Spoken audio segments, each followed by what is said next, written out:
3 नवंबर 1988 का दिन भारत में सुबह सुबह विदेश मंत्रालय फोन पहुंचा कि मालदीव में विद्रोह हो गया। विद्रोह करने वाले जगह जगह बंदूक लिए घूम रहे थे। मालदीव के राष्ट्रपति मामून अब्दुल गयूम कहीं छिपे हुए हैं।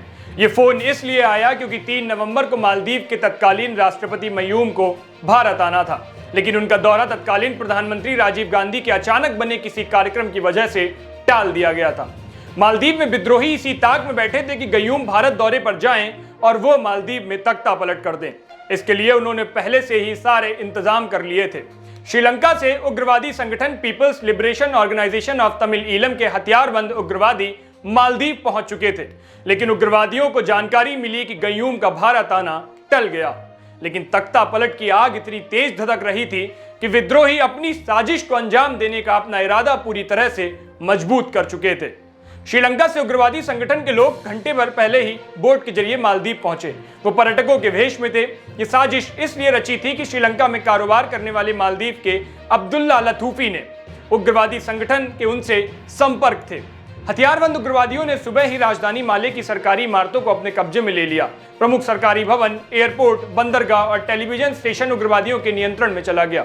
उग्रवादियों का मकसद बस एक ही था, वो तत्कालीन राष्ट्रपति मामून अब्दुल गयूम तक किसी तरह पहुंचना चाहते थे। लेकिन इसी बीच गयूम ने कई देशों समेत नई दिल्ली को इमरजेंसी संदेश भेजा। भारत भेजा गया संदेश सीधा तत्कालीन प्रधानमंत्री राजीव गांधी तक पहुंचा और सबसे पहले हरकत में भारत आया। 3 नवंबर की रात को ही आगरा छावनी से भारतीय सेना की पैरासूट ब्रिगेड के करीब 300 जवान माले के लिए रवाना हुए। मयूम की दरखास्त के 9 घंटे के भीतर ही नॉन स्टॉप उड़ान भरते हुए भारतीय सेना हुलहुले एयरपोर्ट पर पहुंची।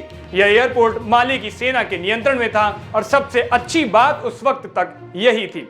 हुलहुले से लगूनों को पार करते हुए भारतीय टुकड़ी राजधानी माले पहुंची। इस बीच कोच्चि से भारत ने और सेना भेज दी। माले के ऊपर भारतीय वायुसेना के मिराज विमान उड़ान भरने लगे। भारतीय सेना की इस मौजूदगी ने उग्रवादियों के मनोबल पर अभी हल्की चोट की थी।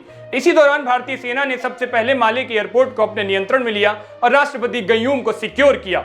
इस बीच भारतीय नौसेना ने युद्धपोत गोतावरी और बेतवा भी हरकत में आ चुके।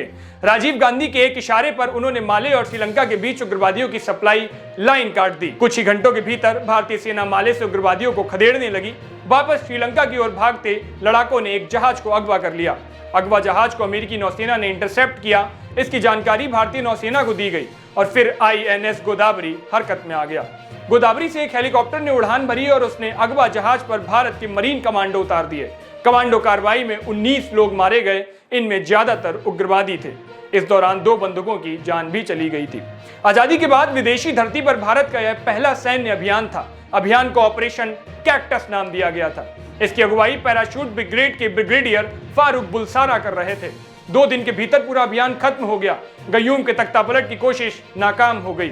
संयुक्त राष्ट्र अमेरिका और ब्रिटेन समेत कई देशों ने भारतीय कार्रवाई की खूब तारीफ की थी, लेकिन श्रीलंका ने इसका कड़ा विरोध किया था। माले में ऑपरेशन कैक्टस आज भी दुनिया के सबसे सफल कमांडो ऑपरेशंस में गिना जाता है। विदेशी धरती पर सिर्फ एक टूरिस्ट मैप के जरिए भारतीय सेना ने यह पूरा ऑपरेशन सफल तरीके से किया। ऑपरेशन के बाद ज्यादातर भारतीय जवान वापस लौट आए। किसी आशंका या संभावित हमले को टालने के लिए करीब 150 भारतीय सैनिक साल भर तक मालदीव में तैनात रहे। राजीव गांधी की अगुवाई में यह पूरा सैन्य ऑपरेशन हुआ था, जो पूरी दुनिया में एक सक्सेसफुल ऑपरेशन के तौर पर सामने निकल करके आया। तो आपको ये ऑपरेशन कैक्टस पर ये जानकारी कैसी लगी, हमें कमेंट सेक्शन में जरूर बताइएगा। बाकी की ऐसी रिपोर्ट्स के लिए सनराइज न्यूज को देखते रहिए। शुक्रिया।